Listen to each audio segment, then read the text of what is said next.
Remake on that in 2011, is that right?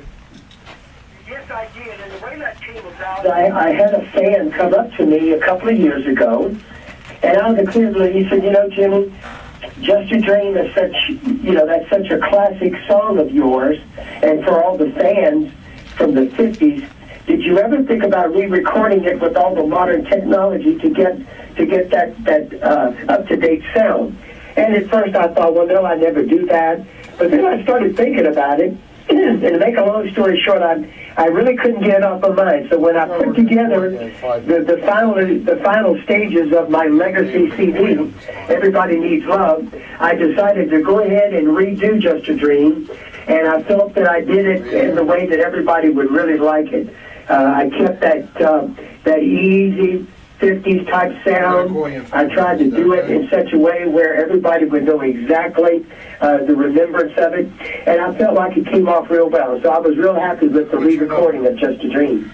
Now, the time I was in Louisiana was the time David Treen was the governor at that point. I believe that was about 1983.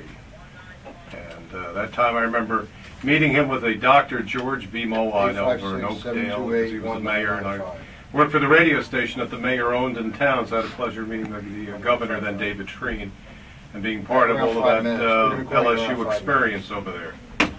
Oh, yeah. Thanks, Joe. Anything else you'd like to tell us about your Facebook site, or about your website, or about your music, or about your life, or about your fans, or about anything else that's on your mind right now on a live radio show? Well, I have just, I've had a very, very rich life. I'm so happy that my music era began in the 50s rather than the 60s, because I got to be a part of the true nostalgia of the doo-wop, of the rock and roll era, by people that I worked with, the Clanton McFatters, and I got to meet all of the great artists from there. I worked with Bill Haley and the Comets, Laverne Baker. I could go on and on and on, and of course, the one and only Alan Freed, who put together the classic shows that he put on, and I became kind of a favorite of Alan. I did all of his major New York shows, and I was on all those shows. Then, of course, he gave me the lead role in that, at this point, supposedly an iconic classic rock and roll movie, Go Johnny Go. And so the experiences of that turned out to be the greatest, because since that time, here and there, I still tour. I don't travel as much as I used to, but it's just amazing that I'm able to go around the United States, and all of these fans, they come forth and they have all the stories about, "Oh, Jimmy, we were here, we were there when that song came out, and we're just so thrilled to have this to come back into our lives," and they enjoy it so much. And that, of course, has gone into Facebook. Once I found out about Facebook, I'm really a late bloomer with Facebook, and even with computers, only a little over two and a half years ago. But in that 2.5 years, all of a sudden, I have like around 2,400 people, and they all love the doo-wop. They love the 50s, and thank God they're kind of crazy about me, and that's sweet of them. And so I interact with those fans, and it's just a great, big, wonderful family of people, and I interact with them. And then when I'm in different places in the United States, they can come to my shows. I take pictures, and we put them up on Facebook, and then this way everybody can relate to what's going on. And last but not least, many years ago now, I became a Christian. And through my Christianity, I have utilized the knowledge of the things of God on Facebook. I do a whole thing called Nuggets from Jimmy. And I do little vignette stories, and I connect all the stories of my ministry, of my life, with the ministry. And I will give everybody little stories and then little scriptures, and everybody seems to be totally blessed by it. And so I utilize everything that I've been blessed with in order to be a blessing to people.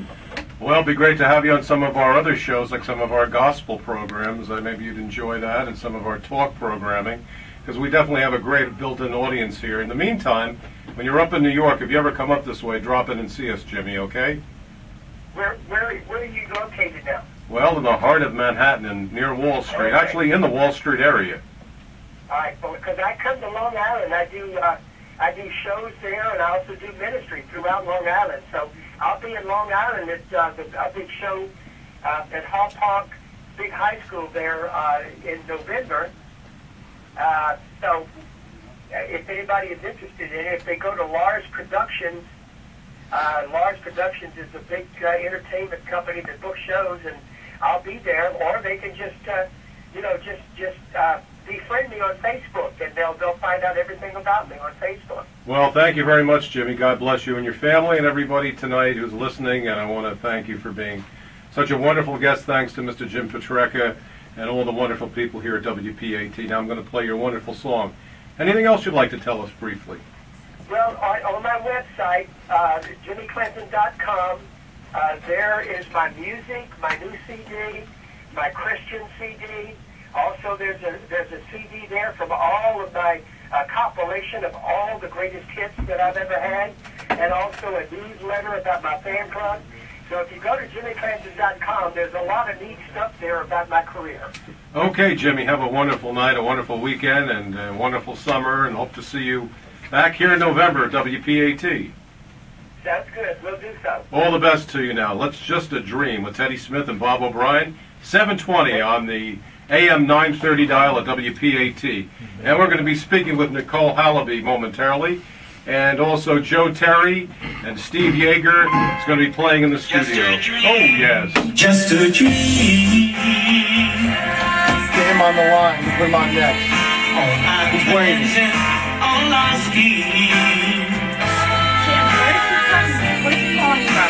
Could I think Where does he live?